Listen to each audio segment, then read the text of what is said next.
What if you could talk to someone from another time, from long, long ago, from another century perhaps? And what if you were a psychotherapist? I'm Joseph Covais, author of the Psychotherapy with Ghosts novels, Quiet Room, Female Academy, and Bound by Fate. I live in northwestern Vermont, where I teach psychology and work as a psychotherapist. In the earlier part of my life, I was an antique dealer. In those days, I had ordinary eyesight. Blindness brought me to the psychology field. Today, I have 3 jobs I love: teaching psychology, being a psychotherapist, and writing. I want to tell you about the Psychotherapy with Ghosts novels. This all started some years ago. I had an eerie experience at my daughter's home in New Hampshire. She, her husband, and her children live in a 200-year-old house. It's drafty. It has creaky floorboards.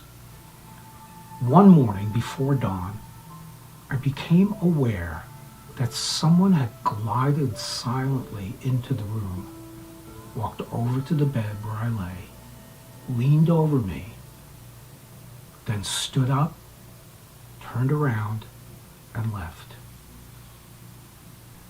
Afterwards, on the way home, the thought grabbed me. What if I could talk to a ghost? And not just talk to them, but interact with them in a therapeutic manner. What would that be like? And as I see it, most ghosts probably need a psychotherapist anyway. The whole idea was compelling, and not just in an intellectual way, but in an emotional way as well. I felt driven to write this down. And now, some years later, I find myself as the author of this series of novels. Here's the idea. Imagine it's 1970.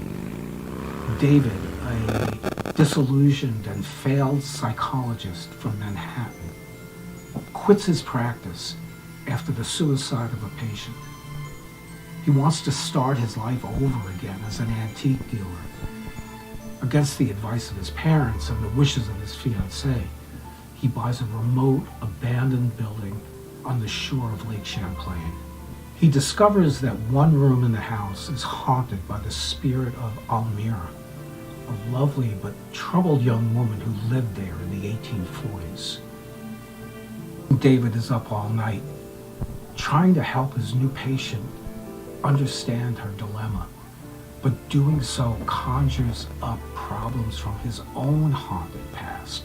Over the course of the novels, David has to confront his own spiritually desolate life, cope with a jealous girlfriend, and somehow help Almira to reconcile her own fate with God.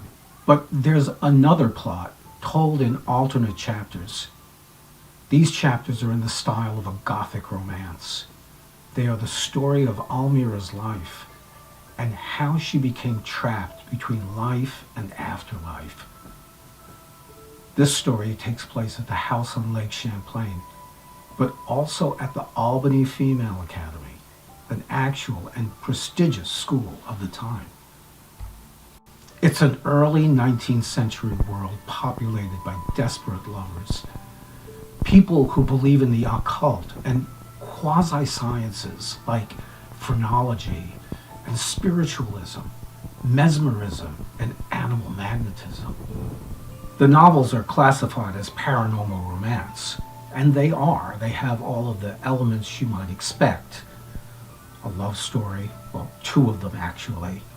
Spooky things going on at spooky locations and in spooky old houses.